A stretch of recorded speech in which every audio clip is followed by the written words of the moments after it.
Retorika dalam dakwah. Presentasi dari kelompok 10 kelas 6A. Yang terhormat, Ibu Yunike Dinar Pratiwi MPD selaku dosen mata kuliah retorika dan teman-teman sekalian yang kami banggakan, selamat menyaksikan video penjelasan dari kami. Halo, kami kelompok 10. Perkenalkan, Cintari Elma Fitriani sebagai pemateri 1, Hasri Febriani Hidayat Putri sebagai pemateri 2, dan Ayu Aisyah sebagai pemateri 3. Nah, apa sih materi yang akan kami bahas? Yang pertama, definisi dan tujuan dakwah. Yang kedua, unsur-unsur dakwah dalam pendekatan ilmu komunikasi. Yang ketiga, hal-hal yang harus diperhatikan oleh penceramah saat berceramah. Yang keempat, metode dakwah yang sistematis agar menarik perhatian. Yang kelima, pentingnya retorika dalam dakwah. Yang keenam, fungsi ilmu pengetahuan pada ilmu dakwah. Ini dia pemateri 1 yang akan dijelaskan oleh Cintari Elma Fitriani. Silakan teman-teman simak dan perhatikan ya. Saya Cintari Elma Fitriani sebagai pemateri pertama akan menjelaskan mengenai materi definisi dakwah. Definisi dakwah yaitu yang menekankan proses penyebaran pesan dakwah atau ajaran Islam dengan mempertimbangkan penggunaan metode, media, dan pesan yang sesuai dengan situasi dan kondisi mad'u atau khalayak dakwah.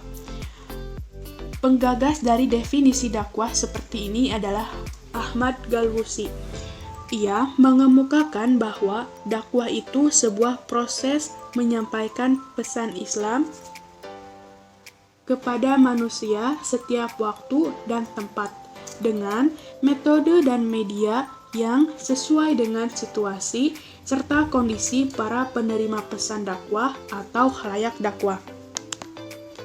Tujuan dakwah. Menurut Jamaluddin Kafei, dalam psikologi dakwah, tujuan dakwah dapat dikelompokkan menjadi 4 tujuan. Tujuan pertama yaitu tujuan utama, yaitu memasyarakatkan akhlak dan mengakhlakkan masyarakat sesuai dengan misi Nabi Muhammad SAW. Tujuan hakiki yaitu mengajak manusia untuk mengenal Tuhan dan mempercayainya sekaligus mengikuti jalan petunjuknya. Tujuan umum yaitu menyeru manusia agar mengindahkan seruan Allah dan Rasul-Nya serta memenuhi panggilannya dalam hal yang dapat memberikan kebahagiaan hidupnya di dunia dan maupun di akhirat kelak. Tujuan khusus, yaitu berusaha membentuk satu tatanan masyarakat Islam yang utuh fi asli silmi khafah. Unsur-unsur dakwah dalam pendekatan ilmu komunikasi. Terdapat 4 unsur dakwah dalam pendekatan ilmu komunikasi. Yang pertama, pelakunya atau komunikator adalah dai atau mubaligh. Dalam Al-Quran, profesi ini harus khusus atau takhasus. Artinya, dalam mendalami ajaran Islam yang khusus kemudian disampaikan kepada umat Islam. Yang kedua, peran utama dakwah adalah risalah Allah yang mencakup 3 aspek. Yang pertama, menyempurnakan hubungan manusia dengan Khalik-Nya. Yang kedua, menyempurnakan hubungan manusia dengan sesama manusia. Yang ketiga, mengadakan keseimbangan antara keduanya dan mengaktifkannya agar sejalan dengan terjalinnya untuk kepentingan semesta. Yang ketiga, metode pendekatan yang dipakai secara garis besar ditentukan oleh Al-Quran bil hikmah al-mu'azzatil hasanah mujadilahum bilati hiya ahsan. Pendekatan inti ini dikembangkan dalam beragam metode dakwah. Yang terakhir, tujuan komunikasi dakwah adalah amar ma'ruf nahi mungkar dan penyempurnaan akhlak. Pemateri 1 sudah menjelaskan penjelasannya. Selanjutnya, pemateri 2 yang akan dijelaskan oleh Hasri Febriani Hidayat Putri. Silakan teman-teman simak dan perhatikan ya. Baik, di sini saya pemateri kedua akan melanjutkan presentasi pada kali ini. Di sini ada beberapa hal yang harus diperhatikan oleh dai atau penceramah agama saat berceramah. Yaitu yang pertama ada mempelajari karakteristik audiens. Mempelajari karakteristik audiens yang dihadapi baik dari segi demografis, sosial budaya maupun religiusitasnya. Juga memperhatikan kebutuhan, minat, serta kecenderungannya. Yang kedua ada menyiapkan materi dakwah. Menyiapkan materi dakwah yang sesuai dan dengan karakteristik halayak dan juga dapat dipahami oleh halayak tersebut. Kemudian yang ketiga ada mengorganisasikan bahan ceramah. Mengorganisasikan bahan ceramah atau materinya dengan cara baik agar menyampaikannya bisa efektif dan juga dapat dipahami oleh audiens. Kemudian yang keempat ada membuat variasi dalam dakwah. Berusaha membuat variasi dan menyenangkan dalam penyampaian sehingga ceramahnya menjadi menarik dan mudah dipahami oleh audiens. Yang kelima ada jika memungkinkan dan dianggap lebih tepat. Bisa menggunakan alat bantu seperti spidol, gambar, dan sebagainya. Meskipun metode ceramah dianggap kurang efektif, tetapi memiliki keunggulan dan keistimewaan dibanding dengan metode lainnya. Salah satu upaya agar ceramah menjadi lebih efektif adalah dengan mengaplikasikan teori dan prinsip dalam public communication.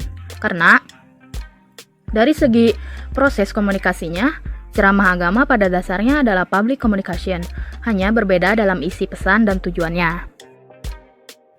Kemudian di sini ada beberapa metode atau cara dakwah yang sistematis, konsisten, yaitu yang pertama ada pahami dan kuasai materi dakwah. Pahami dan kuasai pembahasan secara baik, setiap dai harus menyiapkan kisi-kisi materi, pembicaraan, dan rujukan yang diperlukan agar ketika berbicara tidak kehilangan kontrol. Kemudian yang kedua ada pilih pembicaraan sesuai dengan situasi. Pilih pembicaraan yang sesuai dengan keadaan dan kebutuhan. Setiap dai hendaknya pandai melihat fenomena yang berkembang di tengah audiens. Juga latar belakang sosial, kulturalnya. Hal ini agar lebih mendekati kebutuhan audiens dan membangkitkan spirit keagamaan mereka. Kemudian yang ketiga ada berikan ilustrasi kehidupan klasik atau kontemporer. Manusia sering menerima pesan dengan gamblang dan jelas apabila diberi penjelasan berupa ilustrasi atau gambaran yang sesuai dengan pesan itu. Oleh karena itu, seorang dai harus pandai mencari ilustrasi yang tepat untuk disampaikan, mendukung pesan-pesannya. Kemudian selanjutnya ada dapat memberikan solusi terhadap permasalahan. Seorang dai harus dapat memberikan solusi terhadap permasalahan yang dihadapi. Saat ini umat Islam menghadapi problema yang kompleks seperti problema keluarga, ekonomi, keamanan, musibah, dan sebagainya. Dai yang cermat mengamati persoalan umat mestinya memiliki target dakwah selain sampainya pesan, yaitu memberi solusi alternatif bagi pemecahan masalah yang dihadapi. Inilah yang sebenarnya dinantikan audiens. Jika dai mampu begitu, niscaya kecintaan umat pada Islam semakin mantap seiring keyakinan mereka bahwa Islam adalah agama solusi. Kemudian ada gunakan gaya bahasa yang intelektual. Tidak bisa dimungkiri bahwa pesan dakwah kadang-kadang gagal dan ditolak karena dai tidak melihat kadar intelektual audiens. Berbicaranya terlalu ilmiah di depan masyarakat awam yang kurang terpelajar atau berbicara yang bertele-tele tanpa ada ilmiahnya di depan kaum terpelajar, membuat audiens kurang tertarik dan kurang dimengerti. Karena itu, dai tidak boleh egois, harus memperhatikan kondisi audiens dalam hal daya berpikir mereka. Kemudian, yang terakhir yaitu sertakan dalil dan argumen yang kuat. Statement atau pernyataan dai, walaupun sudah menjadi hal umum yang dibenarkan agama, alangkah baiknya jika diberi penguat berupa dalil atau nas yang mendukung pernyataan itu. Argumen juga penting untuk menekankan pernyataan sehingga audiens mencatatnya dalam hati dan benak mereka bahwa apa yang disampaikan itu benar adanya.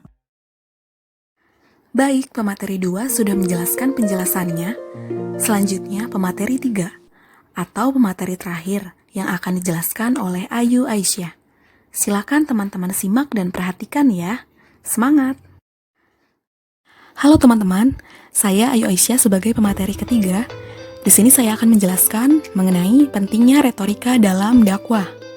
Jika pemateri 1 sudah menjelaskan definisi dakwah, di sini saya akan menjelaskan definisi dari retorika dakwah itu sendiri. Retorika dakwah adalah keterampilan menyampaikan ajaran Islam secara lisan untuk memberikan pemahaman kepada kaum muslim agar mereka dapat dengan mudah menerima seruan dakwah Islam. Retorika dalam dakwah sangat penting untuk memikat, menyentuh akal dan hati para jemaah mengenai ajaran-ajaran tentang Islam. Dakwah biasa dilakukan dalam kegiatan masyarakat muslim, contohnya khotbah Jumat yang dilaksanakan saat sholat Jumat. Keberhasilan dakwah ditentukan oleh kemampuan komunikasi dai atau mubalik dengan para jemaahnya. Selanjutnya, fungsi ilmu pengetahuan pada ilmu dakwah. Fungsi ilmu pengetahuan itu sendiri terbagi menjadi 4. Ada fungsi deskriptif, fungsi pengembangan, fungsi prediksi, dan fungsi kontrol.